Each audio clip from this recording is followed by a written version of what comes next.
প্রত্যেকেই ইনকামের নিজস্ব স্বাধীন একটা পথ চায়। কেউ চাকরি, কেউ ব্যবসা। আসলে চাকরি করে আপনি ভালো থাকতে পারবেন, কিন্তু ধনী হতে পারবেন না। হ্যান্ডসাম একটা স্যালারি পাবেন, মাস শেষ হবে, টাকা ঘরে নিয়ে আসবেন, বাজারঘাট করবেন, লিমিটেড ইনকামের মধ্যে আপনার সংসারটা চলে যাবে। আর ব্যবসা করলে আপনার আনলিমিটেড ইনকামের অপরচুনিটি আছে। আপনি যত টাকাই ব্যবসা করেন, কোনো ব্যবসায়ী কিন্তু ছোট না। আপনি আমাদের দেশে প্রাণ RFL গ্রুপের নাম অবশ্যই শুনছেন।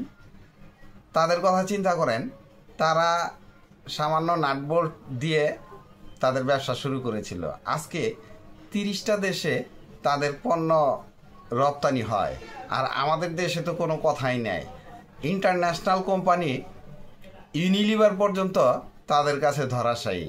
তাহলে একবার চিন্তা করে দেখেন কয় টাকা দিয়ে তারা ব্যবসা শুরু করেছিল। তাই ব্যবসাকে কখনোই ছোট ভাববেন না। আপনি যদি আপনার ব্যবসাকে বড় মনে করেন, আর সবসময় একটা রোডম্যাপ তৈরি করে রাখবেন যে এই বছর আমার এত টাকা ইনকাম হয়েছে, আগামী বছর টার্গেটটা একটু বাড়াবেন। কিন্তু লিমিটেড টার্গেটের মধ্যে থাকলে আপনি কিন্তু কখনোই উপরে উঠতে পারবেন না। আপনার টার্গেট প্রতি বছরই বৃদ্ধি করবেন। কষ্ট যতই হোক বড় হতে হবে, কারণ ব্যবসা ছাড়া আপনি কখনোই উপরে উঠতে পারবেন না।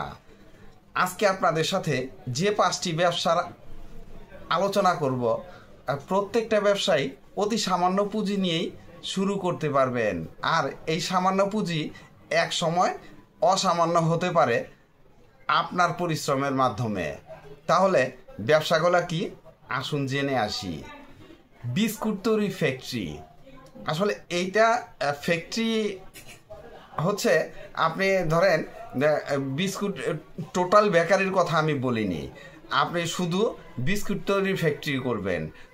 নর্মালি আমরা কিন্তু বাসায় বিস্কুট তৈরি করে খেয়ে থাকি, আর ওই বিস্কুটগুলো যদি আপনি বাজারজাত করে ফেলেন, যেমন আজকে ঘরে আধা কেজি বানাইলেন বা 1 কেজি বানালেন, আপনি একটু ডাবল তৈরি করেন, 2 কেজি করেন না। দেখেন একটু আশেপাশের দোকানগুলা একটু নক করে দেখেন, আপনার মালগুলা নিতে পারে। আর মালের মান ভালো হলে আপনার বেকারির ব্যবসায় কিন্তু প্রফিট মার্জিন অনেক বেশি থাকে। তাই চেষ্টা করবেন একটু ভালো দেওয়ার জন্য। আর মান ভালো হলে কাস্টমার খেয়ে যদি মজা পায়, তাহলে কিন্তু দ্বিতীয়বার আপনার মালটা খুঁজবে। তাই মার্কেট পেতে সময় লাগবে না। সো এই ব্যবসাটা আপনি করতে পারেন। এরপরে একটি আনকমন ব্যবসার আইডিয়া দেব, যেটা আমার মনে হয় ইউটিউবে কেউ বলেনি, বা এই অনলাইন প্ল্যাটফর্মে কেউ বলেনি। চাল ভাজা প্যাকেটিংয়ের ব্যবসা। আপনি একটা আনকমন ব্যবসা। চালগুলা ভালো মানের চাউল আপনি ভাজবেন, ভেজে আপনার লাভ রেখে, নির্দিষ্ট পরিমাণে লাভ রেখে আপনি সুন্দর করে পলিপ্যাক করবেন। যখন বাজারজাত করে বুঝবেন যে আপনার ব্যবসাটা সম্ভব আপনাকে দিয়ে, তাহলে আপনি পাউচ প্যাকে এই মালগুলা প্যাকেট করবেন। আর চেষ্টা করবেন কাস্টমারকে ভালো মানের মাল দেওয়ার জন্য। আর এটা যদি প্যাক সিল যদি ভালো করে করেন, তাহলে কিন্তু অন্তত 6 মাস পর্যন্ত এই মালগুলা টিকবে, কাস্টমার খেয়ে মজা পাবে। আর খেয়ে মজা পেলে আপনার মালগুলা কাস্টমার বাজারে এসে খুঁজবে। সেমাই তৈরির ফ্যাক্টরি খুব সহজ একটা ফ্যাক্টরি। শুরুতে ম্যানুয়ালভাবে করেন, ম্যানুয়ালভাবে শুরু করেন। যখন দেখবেন মার্কেট পেয়ে গেছেন, তখন আপনি ডিজিটাল মেশিন কিনবেন। কিন্তু শুরুতে আপনি 5-10 হাজার টাকা পুঁজি ইনভেস্ট করেই ব্যবসাটা শুরু করেন না। ব্যবসাটা অন্তত শুরু করতে হবে। আর এই সেমাই তৈরি করতে আহামরি কিছু লাগে না। বেকিং পাউডার, আপনার লবণ, ময়দা, পাম অয়েল বা ভেজিটেবল অয়েল, এগুলো দিয়েই তৈরি করা হয়। তাহলে খুব সহজ রেসিপিতে আপনি এই সেমাই তৈরির ফ্যাক্টরি শুরু করে দিতে পারেন। নুডলস তৈরির ফ্যাক্টরি, ওই সেমাইয়ের মতো একই জিনিস একই ভাবেই আপনি তৈরি করতে পারবেন। আর শুরুটা আপনি এই নুডলস তৈরির ফ্যাক্টরিটা ম্যানুয়ালভাবেই করেন।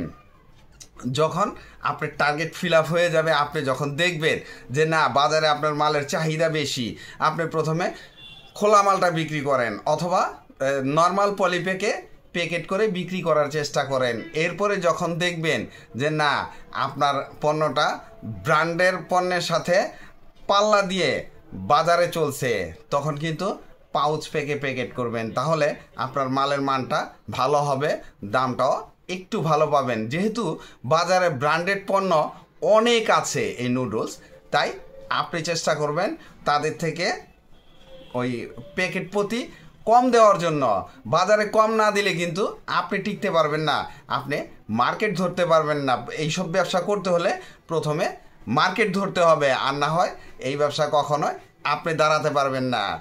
এরপরে আসবে চিপসের প্যাকেজিং। আপনি চিপসগুলা নিজে তৈরি করতে পারেন, অথবা রেডিমেড চিপস মার্কেট থেকে কিনে নিয়ে এসে আপনি 5 টাকা 10 টাকার প্যাকেট করতে পারেন। যেমন ছোট আকারের রিং চিপসগুলা, এগুলা মাঝে মধ্যে আমরাও কিন্তু খেয়ে থাকি, ছোটদের পাশাপাশি বড়রাও পছন্দ করি। এই চিপসগুলা কিন্তু মোটামুটি মুখরোচক হয়। আর এগুলা আপনি কোত্থেকে কিনবেন? সোয়ারিঘাটে প্রচুর পরিমাণে দোকান আছে, ওইসব দোকান থেকে আপনি হোলসেল কিনে নিয়ে এসে বাসায় তেলে ভাজবেন, ভেজে এরপরে প্যাকেটজাত করবেন। প্যাকেটটা শুরুতেই আপনি নর্মাল পাউচ প্যাকেট কিন্তু বাজারে পাওয়া যায় ইসলামপুরে, বা যাদের কাছ থেকে আপনি চিপসগুলো আনবেন কাঁচা চিপস তাদের কাছেও পাওয়া যায়, তাদের কাছ থেকে নিয়ে আসবেন। আর যদি ব্যবসা দাঁড় করাতে পারেন, যেখান থেকে পড়তা হয় সেখান থেকে আপনার মালগুলো নিয়ে আসবেন, অথবা আপনি অর্ডার দিয়ে প্রেস থেকে প্রিন্ট করে আপনার মালগুলা তৈরি করবেন। এরপরে আপনার ফ্যাক্টরিটা আপনি বড় করতে পারবেন। শুরুটা আপনি তাদের কাছ থেকে রেডিমেড প্যাকেট নিয়ে এসে প্যাকেট করেন। আর এই চিপসের মার্কেটিং আপনাকে খুব কষ্ট করতে হবে না, এই জন্যই যে এই চিপসগুলা অনেক জনপ্রিয় বাচ্চাদের কাছে। আবার অনেক ক্ষেত্রে যে বললাম যে মাঝে মধ্যে আমিও খাই, অনেক ক্ষেত্রে বড়দের কাছেও জনপ্রিয়। আর এই কারণেই আপনি এই ব্যবসাটা করবেন। আপনাকে কিন্তু মার্কেটিংয়ের চিন্তা করতে হবে না, যেহেতু আপনার আশেপাশে মুদি দোকান থেকেই মার্কেটিং শুরু করবেন। যে 5টা ব্যবসার আইডিয়া দিলাম, প্রত্যেকটা ব্যবসায় আপনি সর্বোচ্চ 10 থেকে 15,000 টাকা ইনভেস্ট করলে অনেক বেশি।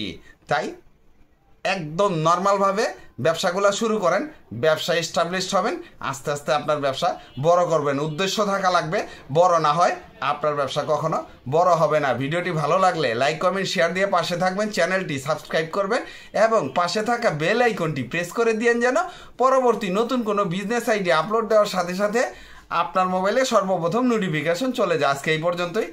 আসসালামু আলাইকুম।